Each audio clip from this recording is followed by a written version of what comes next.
एक बार की बात है, कई ऋषियों के मन में यह प्रश्न उठा कि त्रिदेवों ब्रह्मा, विष्णु, महेश में से कौन वास्तव में सबसे श्रेष्ठ है और उन्हें किसकी उपासना पर अधिक ध्यान देना चाहिए।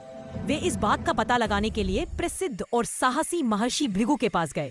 ऋषियों की ओर से भृगु ऋषि को तीनों देवों की परीक्षा लेने के लिए भेजा गया।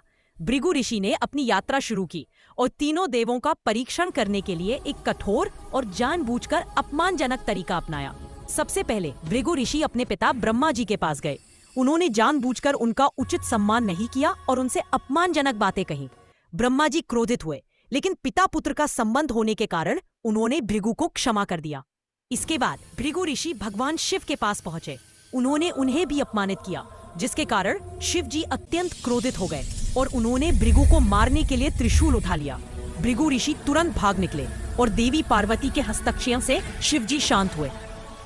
अंत में भृगु ऋषि क्षीर सागर पहुंचे, जहां भगवान विष्णु योग निद्रा में थे और देवी लक्ष्मी उनके चरण दबा रही थी।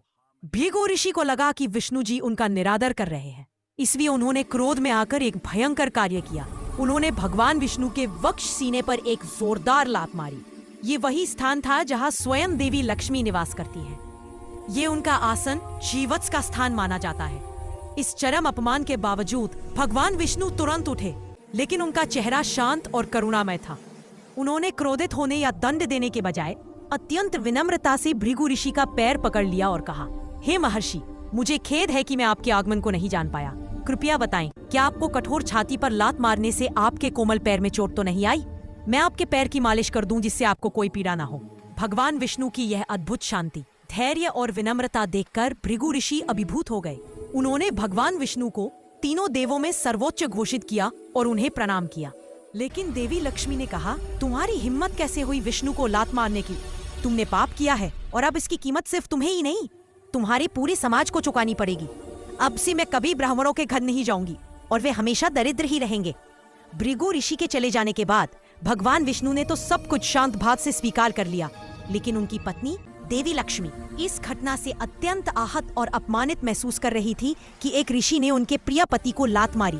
सबसे बढ़कर उसने उस स्थान पर लात मारी जहां उनका निवास स्थान है।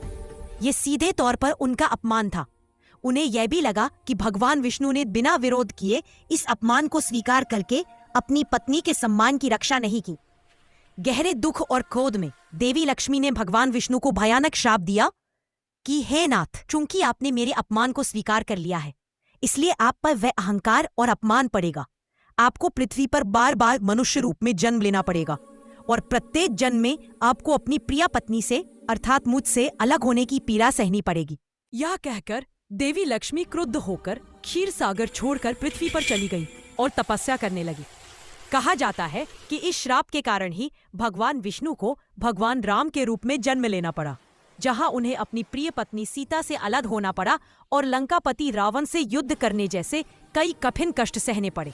यह कहानी दिखाती है कि सृष्टि के संरक्षक होने के बावजूद भगवान विष्णु को भी ब्रह्मांडीय व्यवस्था के लिए महान त्याग और बलिदान देना पड़ा। यह उनके करुणा और सहनशीलता के गुण को भी दर्शाती है, जिसे उन्होंने ऋषि के क्रोध के आगे भी नहीं छोड़ा। क्या आप राम सीता के वियोग या किसी अन्य अवतार की कथा के बारे में विस्तार से जानना चाहेंगे जो इस श्राप से संबंधित हो? इसके लिए जुड़े रहे हमारे परिवार भक्ति कल्पवृक्ष से।